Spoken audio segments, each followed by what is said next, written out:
Hi, everyone. I'm Lindsay Reiser. We want to take you to Michigan, where officials are giving an update on Thursday's synagogue attack. Our team's been working around the clock to ensure that we remain focused on providing confirmed facts about this investigation rather than uncorroborated speculation. The FBI continues to process the evidence we've collected from the temple, the vehicle, and surrounding locations. At this time, there are no new known threats to the community, and the FBI has no indications that this attack was connected to the shooting at Old Dominion University in Norfolk, Virginia. The FBI has forensically confirmed that the assailant responsible for carrying out this attack was Ayman Mohammed Ghazali, age 41, from Dearborn Heights, Michigan. He has no previous criminal history and no registered weapons. He also has never been the subject of an FBI investigation. As for the preliminary timeline of yesterday's events, here's what I can provide. At approximately 9:58 a.m., Ghazali drove his gray Ford F-150 into the parking lot of Temple Israel. From approximately 10 a.m. to 12:15 p.m., Ghazali remained parked in his vehicle in the parking lot. No other persons or vehicles were observed associating with him. At approximately 12:15 p.m., Ghazali starts driving through the parking lot, and at approximately 12:19 p.m., Ghazali drives his vehicle into door 5 on the southeast corner of the building, hitting a security guard on his way in. At approximately 12:20, Ghazali's vehicle gets jammed between hallway walls, and he begins firing through the windshield of his vehicle. Ghazali and the first security officer engage in a gunfight through the rear window of Ghazali's vehicle. And at this point, Ghazali is unable to extract himself due to the vehicle being jammed in the hallway. At approximately 12:22 p.m., a second security officer engages Ghazali in a gunfight from the front of the vehicle. And soon thereafter, Ghazali's vehicle, his engine compartment, catches on fire, and at some point during the gunfight, Ghazali suffers a self-inflicted gunshot wound to the head.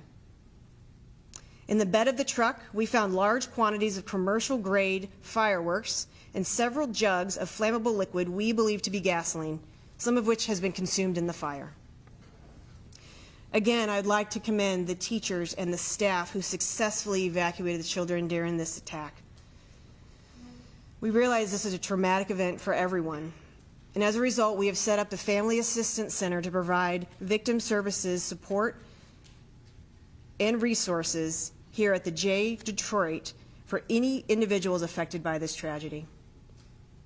For those looking to recover their personal items that were left at Temple Israel during this attack, you and your family can recover your items here at the Family Assistance Center at the old fitness area of the J throughout the weekend. For the public, I continue to ask everyone and anyone if you have any additional information about the subject or this incident to submit a digital media tip at www.fbi.gov/West Bloomfield attack, or to call our tip line at 1-800-CALL-FBI. We ask that you continue to provide any information that you deem helpful, no matter how small you think it is. Additionally, if you or someone you know, a family member, a coworker, or a friend, is exhibiting concerning behavior or making threats towards themselves or others, please call your local police department or the FBI, once again, at 1-800-CALL-FBI. We need the community's help to keep everyone safe. I would also like to thank our state, local, and federal partners, along with the Jewish Federation, the Jewish Community Security, and the Temple Israel Security, as well as the local community, for all of their collaboration as we continue to work this investigation. Our partnerships and efforts are focused on keeping these communities safe, and we cannot mitigate or fully investigate these incidents without their tireless support. Lastly, I just want to leave you with this. The FBI will continue in our no-fail mission to defend the homeland against those who intend to create fear or harm. And I also encourage all of our places of worship to remain vigilant. I'd like to encourage our houses of worship and schools to work with their local, state, and federal partners to get active shooter training, such as the FBI's active shooter attack prevention and preparedness training, to ensure everyone is protected while our first responders arrive to stop threats. At this time, I'll turn it over to Sheriff Bouchard. Thank you. First, I'd like to say thank you to everybody that did respond, state, federal, all of our partners. There was a total of 605 law enforcement officers that responded to the scene from 42 different agencies. That's the way we work in this area. You know, time and time again, you see things on television, on TV shows where there's animosity between agencies. We don't see that here. We have a shared mission, and that's to keep the community safe. It operated seamlessly. Everybody came from wherever they could. And one of the things that's amazing to me, given that you had 605 law enforcement coming here with breakneck speed, there was only one accident where one detective on the way here, lights and siren, had an accident, and that person will be okay. So that's a miracle in and of itself. I'd also like to say that a total now of 63 law enforcement officers were sent to the hospital as a result of the smoke inhalation. The situation when the car caught fire, they continued to pour into the building to make sure, A, that the threat was neutralized and there was no follow-on threat, and B, the innocent were evacuated. They accomplished that seamlessly with the great work of not only the security team, but the staff that knew how to marshal these young kids and get them moving in a way that got them out of the building quickly. I mean, we're talking kids from 0 to 5. This wasn't a group that knew what to do or how to do it. They relied on the staff that was there to get it done, and they did it in a great way. So that doesn't come by accident, and we talked a little bit about this before, training, training, training. We have all been training together for many, many years. Sadly, we have responded to multiple similar kinds of events around the county and in Michigan where active shooters were, and it comes from that deep training and participation and a willingness to help each other to be better prepared to respond to things that sadly we have to in today's world. So as you saw this play forward, again, it's not a time to make a plan at the door. That's why you have to train in advance, communicate in advance, and then execute when something like this begins to happen. Security did a great job. Staff did a great job. First responders did a great job. And it doesn't come without training. There's been questions about, well, it's kind of coincidental that there was training at the temple fairly recently, and is it connected or was there something suspected? The answer is no. We're training all the time as agencies with our partners, with our houses of worship, with our schools. And that was one of those such trainings. There was no credible intelligence or belief that it was about to get hit, but it's ongoing training throughout the community. And they did a great job executing that training. Also, I'd like to thank the community at large who has really poured out their support and affection for everyone involved.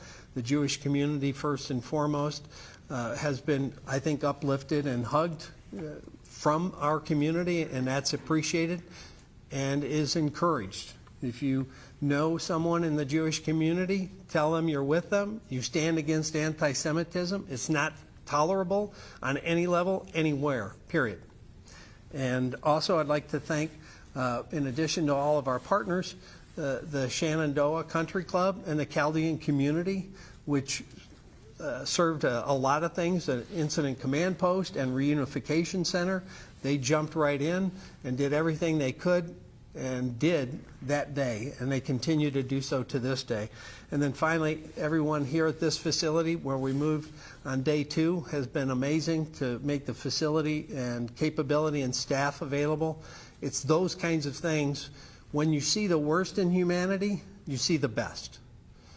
And we've seen the best in humanity respond to that here in this community. So I thank everybody for that. Good evening. Dale Young, Police Chief of West Bloomfield Township. I want to start off by saying that I echo many of the sentiments that you just heard from both the FBI and our Oakland County Sheriff. To my local, county, state, federal, and private partners, thank you for your invaluable assistance during one of the darkest days in West Bloomfield Township's history. To my officers, dispatchers, civilian staff, and fire partners, I am incredibly proud of how, without hesitation, you responded to this incident.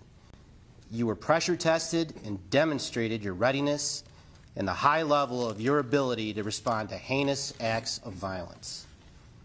To my West Bloomfield community, your Township Board of Trustees continues to invest in the professional development of its public safety personnel, to include equipping us with some of the best equipment in the industry. Your public safety is ready and vigilant to keep you safe. West Bloomfield, we will make it through this together. And with that, I'm going to turn it over to the Jewish Community CEO, Steve Ingber. I said this yesterday. I'll say it again. I'm not surprised. I'm not shocked. And we've got to stop this. That's point blank. And I also want to remind my Jewish brethren that we are here. We will be here. We will come out stronger. We may be down, but we will reignite. Tonight is Shabbat, and I ask all of you to say a prayer. And I want to thank everybody behind me and the 605 people that ran towards trouble. So when you're looking for a friend, when you're looking for who's with us, there were 605 people willing to give their life to save us. Thank God that didn't have to happen. May we all have a better day ahead. We'll go ahead and take some questions now. Go ahead, Corey. Hi, it's Corey at the AG for Chief and Sheriff and Special Agent. If this guy drove from Dearborn Heights, he passed an awful lot of synagogues on the way. Is there a reason why he chose Temple Israel? Did he have any kind of connection with the temple or the congregation here? At this time, that's still part of the ongoing investigation. I don't have any information to show an intent of why this synagogue versus another. Special Agent, do you have any hard numbers on the number of rounds that were fired or fireworks found in the trunk? I don't yet. Right now, we're still processing and assessing everything that we have and sending to the lab. Obviously, fireworks also, when they catch fire, they condense and smaller, so we're working on getting an accurate amount of pounds, and I just didn't want to put out any inaccurate information today. Is it typical for somebody to sit in a vehicle for multiple hours at the parking lot? If so, I understand that, but if not, did security approach the vehicle while he was sitting there, or did nobody come up to it during that time while it was in the parking lot?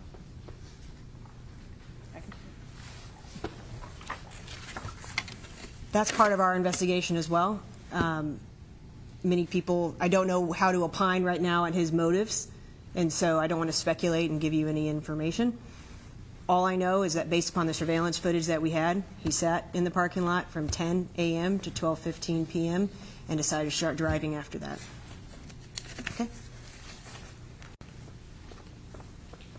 The Jewish News. Did he have a self-inflicted wound as well? Yes, ma'am. Preliminary reports from the medical examiner's office show a self-inflicted gunshot wound to the head. To the head? Mm-hmm. Okay. Do you have a written copy of your statement of what you said? We can provide that. This is my media coordinator, Jordan Hall. He can make sure you get a written copy. Okay. Hi there, Kyla Russell with Local 4. You all just confirmed that the suspect was, in his car outside the temple there for a while. Do we know if he, and I've heard that maybe he has been to the temple a few times in weeks leading up, or in recent days? Can you speak to that at all? No, not at this time. It's still part of our building out the full timeline and a part of that investigation, and I'm not going to be able to comment further on that. Hi, Scott Wolchek, Fox 2. Can you confirm when the truck entered and made its way, it ended up very close to where the kids were supposed to be? Response. Ask me that question again.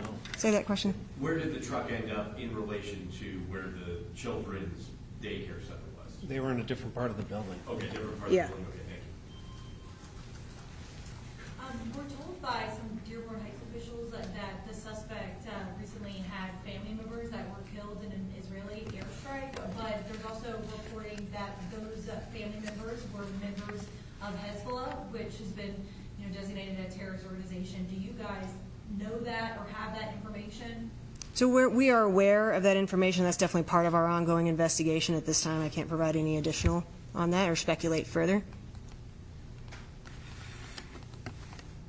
Because of the suspect's family members being killed in the strikes in Lebanon, we've been learning that some of his close friends and allies, they were actually contacting local law enforcement saying that the suspect was exhibiting some type of suspicious behavior. Is this anything that you all have been made aware about? We're still pursuing every lead that comes into us, and at this point in time, I'm not going to add anything additional to that. I appreciate that question. Hi, so are you treating this as a terror-related incident now? So as I've said, we're just 30 hours into this, and we're letting the facts and evidence lead where we're going. And it's too early to speculate on the subject's motive. For the FBI, motive and inspiration is a key part of how we characterize an incident. At the end of the day, this is a devastating attack that was clearly targeted against one of our largest temples in the country.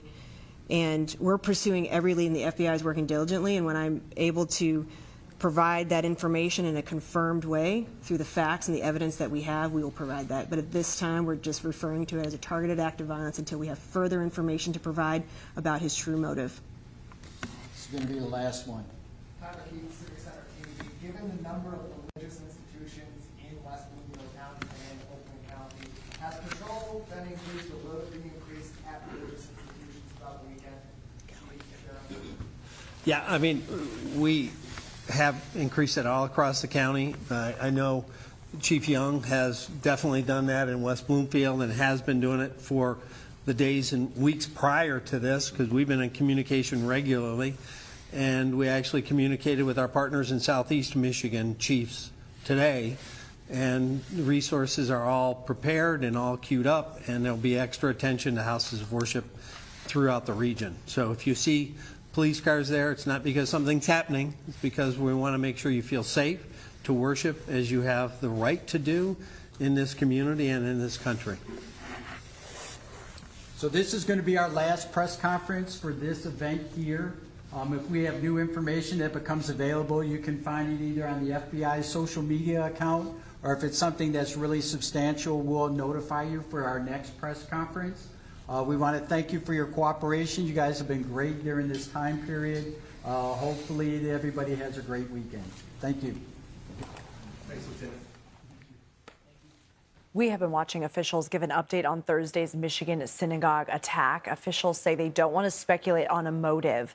There are no known threats to the community, and there is no evidence that this incident is connected to the shooting at Old Dominion in Virginia. But this was a targeted attack against a synagogue, the largest Reformed synagogue in the country, Temple Israel, there in West Bloomfield. We know that the suspect they named as Ayman Mohammed Ghazali, no previous criminal history and no registered weapons. They say surveillance video shows he was parked in the parking lot of that temple from 10 in the morning until 12:15 in the afternoon. At 12:15, he starts driving around, and at 12:19, he drives into door 5 on the southeast corridor. He hits a security guard on the way in. At 12:20, he gets jammed between hallway walls and fires through the windshield of his truck. He was engaged in a firefight through his rear window with security officers. At 12:22, a second officer engages from the front of the vehicle. His engine catches fire, and at some point, he suffers from a self-inflicted gunshot wound to the head. In the truck, they found large quantities of fireworks and jugs of flammable liquid, which they say they believe was gas.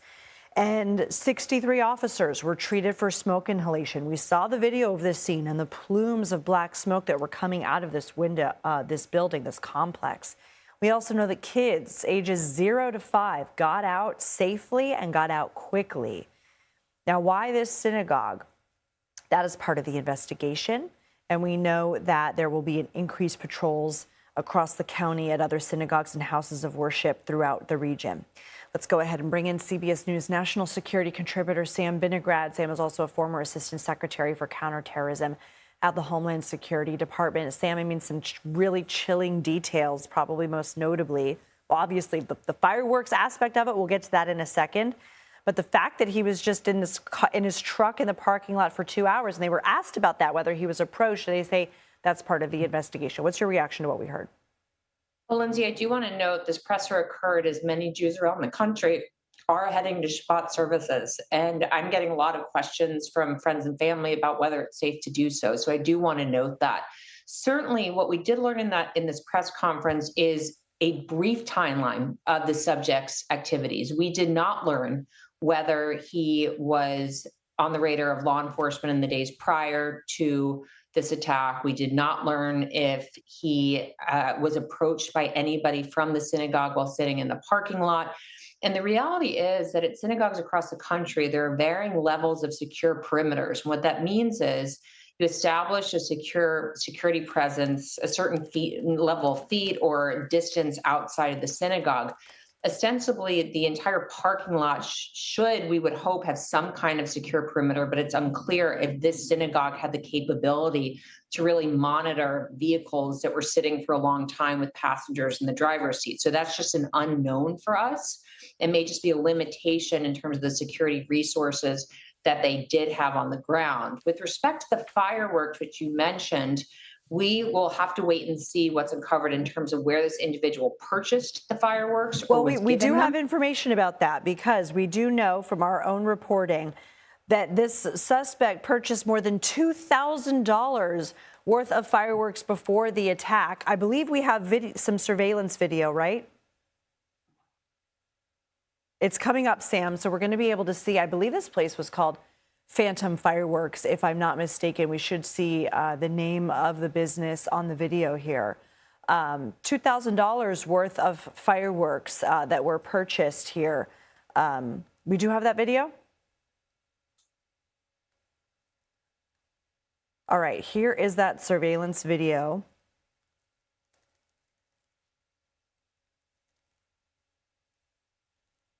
So this is the suspect again, shopping at Phantom Fireworks. This is in Michigan. This is a retail showroom.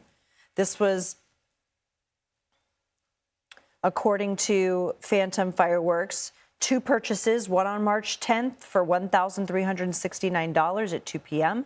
and one for $881 at 2:17 p.m. for a total amount of $2,250. Now, it's unclear to me exactly what date this is, or exactly what time. March 10th. And so what this does lead us to, and the FBI was right not to speculate on the total timeline, but this does indicate a level of premeditation with respect to the attack itself, based upon when these purchases were made. This was not a morning of decision. There was some thought given into how to cause the most damage.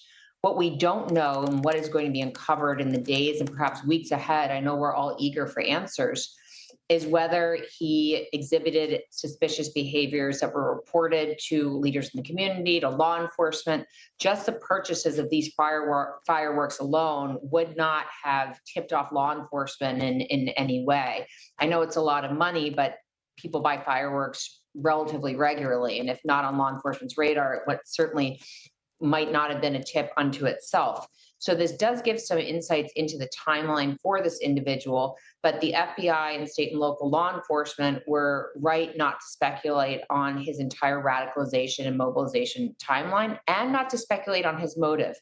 And I do want to note that they reiterated that there is a lot of information circulating in the media about motivation, but they're waiting to confirm the details. What that likely means is combing through his social media, any calls he placed to family, any posts that he made, to indicate what might have led him to engage in this horrific act. The last point that I want to make is I think it is critically important that in this presser, the federal, state, and local officials consistently emphasized the scale and scope of the preparedness to mitigate the attack, as well as a response to the attack once it started to unfold. That's an important message, not just for the Jewish community around the country, but also for others who may be inspired by this act or other matters to engage in violence themselves. So that was a strong message to deter further acts of violence, but also to try to calm the fears of the Jewish community, who I mentioned, many of whom are going to Shabbat services as we speak. I also want to ask you a little bit more about what we know about the suspect, because a source Tells CBS News the Lebanese-born U.S. citizen lost family members in a strike on a Lebanese village less than 2 weeks ago. This is a freelance journalist working for CBS News in Lebanon, learning his two brothers were killed in that March 5th strike. They were both members of Hezbollah's rocket unit. How will investigators use that information? Investigators will try to trace if that data point, if that event was the final impetus for this individual to mobilize to violence. They'll do that by combing social media, calls he made, conversations he had with people in his social circle or community. But investigators are also going to look further back from that. They're going to look and see whether he was exhibiting suspicious behavior or making comments well prior to the strikes in Lebanon that reportedly killed members of his family, expressing solidarity with Hezbollah, with other foreign terrorist organizations, or making concerning statements. So that timeline may extend well before members of his family were allegedly killed. And certainly they'll be trying to investigate whether that incident, that reported incident, was the trigger point for engaging in this action. But that timeline is going to take some time to work out, and we'll have further reporting on that to share with our viewers as it comes to light. Sam Vinograd, thank you so much.